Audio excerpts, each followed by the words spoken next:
It's like boom, day and night. I was like, oh my god, I can actually taste flavors in my coffee. The common mistake is And if you only have to choose one, filter coffee, espresso, what do you take?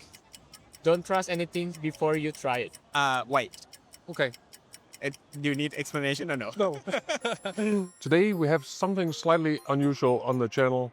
I am in Bangkok at the Thai Coffee Fest, and this year it's the 10-year anniversary. And what that means is that they have a lot of famous coffee people in here, champions, even world champions. So I thought this would be a great opportunity to get to talk to them and ask them all the questions that many beginners have been wondering about coffee. So let's go in and see if we can find them.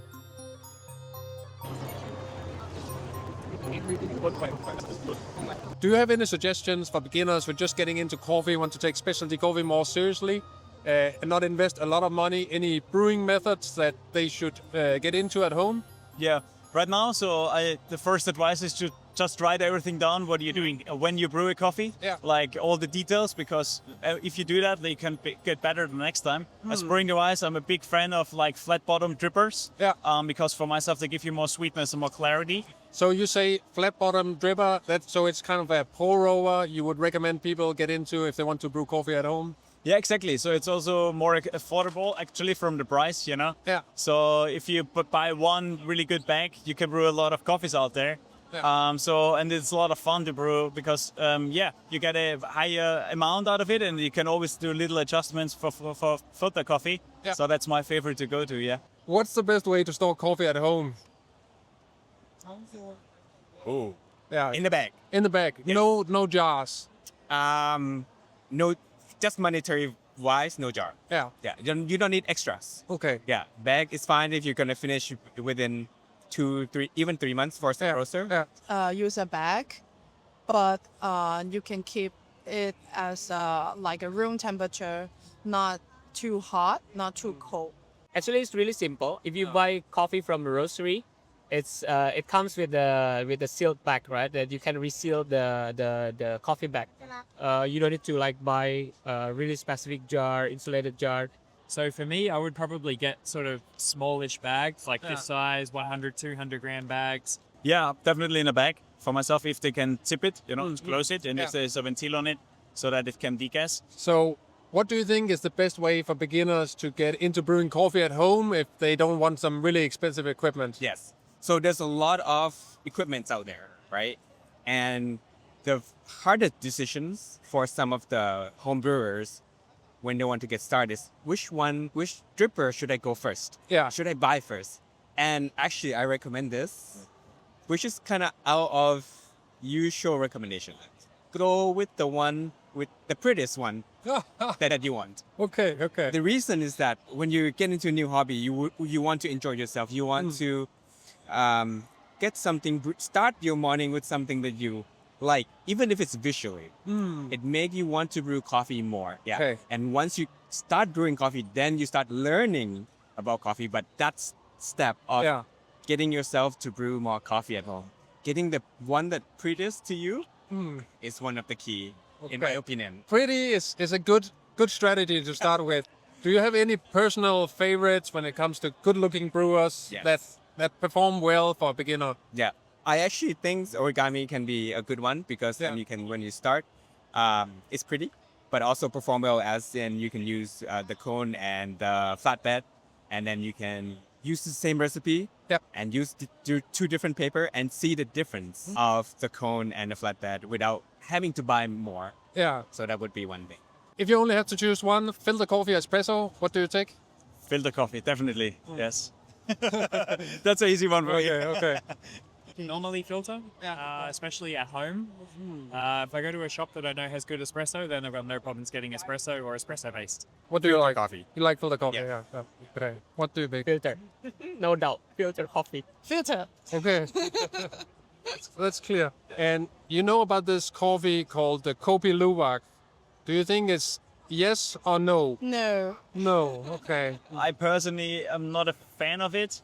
I went to Indonesia as well to find out more about it, to learn about it, but I personally, I'm not a fan of it. It's like more into like tourist hard or tourist thing. When you go to Indonesia, you're looking for Luwak coffee because it's really famous for everyone that comes to Indonesia to get a Luwak coffee. Yeah. But in terms of a good quality of coffee, Indonesia has a lot of really great quality. When it comes to the Kopi Luwak, do you say yay or nay? Nay. Nay. 100%. Okay, you heard it from the guy? Nay.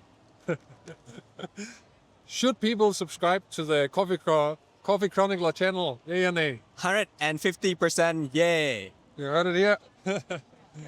Go and subscribe. What is one mistake that you think many people who get into coffee at home, they kind of commit in the beginning? Like, let's say 95% of people, is there something they should be careful about? It's definitely the water for myself. Yeah. So I think we're focusing right now a lot of like the equipment. Yeah. So the kettles and all the devices, the different scales and the different.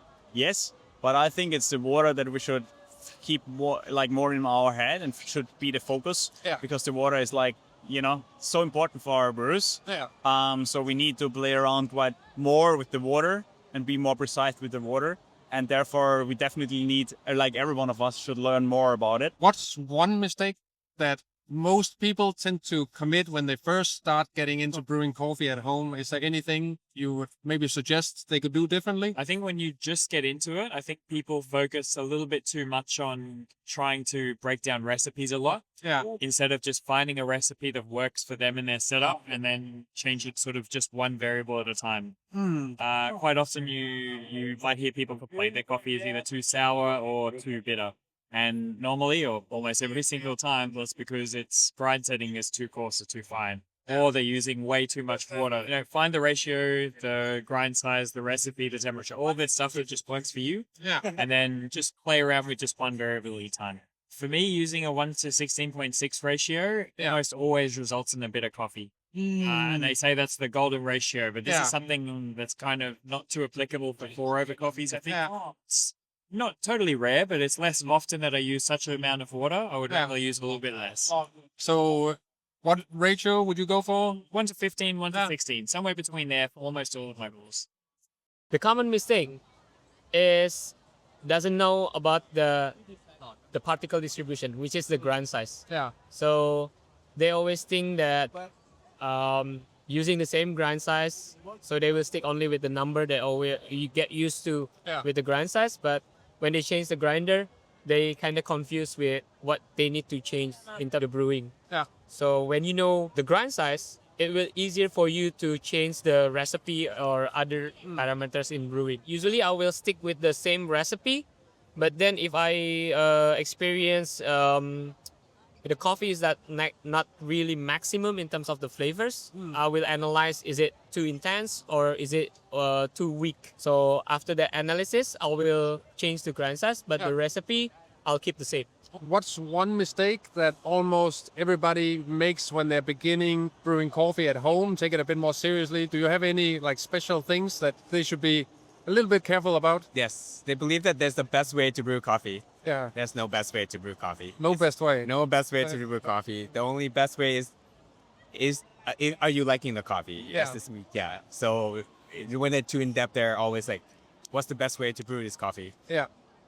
Many ways. Many ways. Yes. If you had to recommend people to try coffee from like any country, and it doesn't have to be the best country in the world, but just the country where you can learn the most about specialty coffee from trying that, what would it be? Ethiopia. Yeah. Yeah.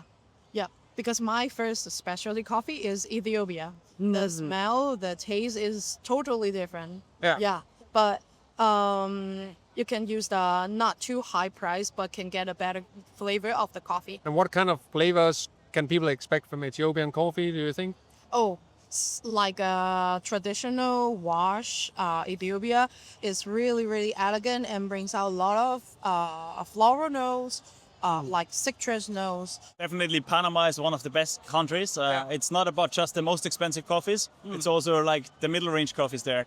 So it's so easy to go there. It's not really expensive. And there it's like a safe place where we can go easily to farms and see the producer and their origins, like how they're working on the farm, to explore and to learn more. Probably Colombia, as this is a very accessible country.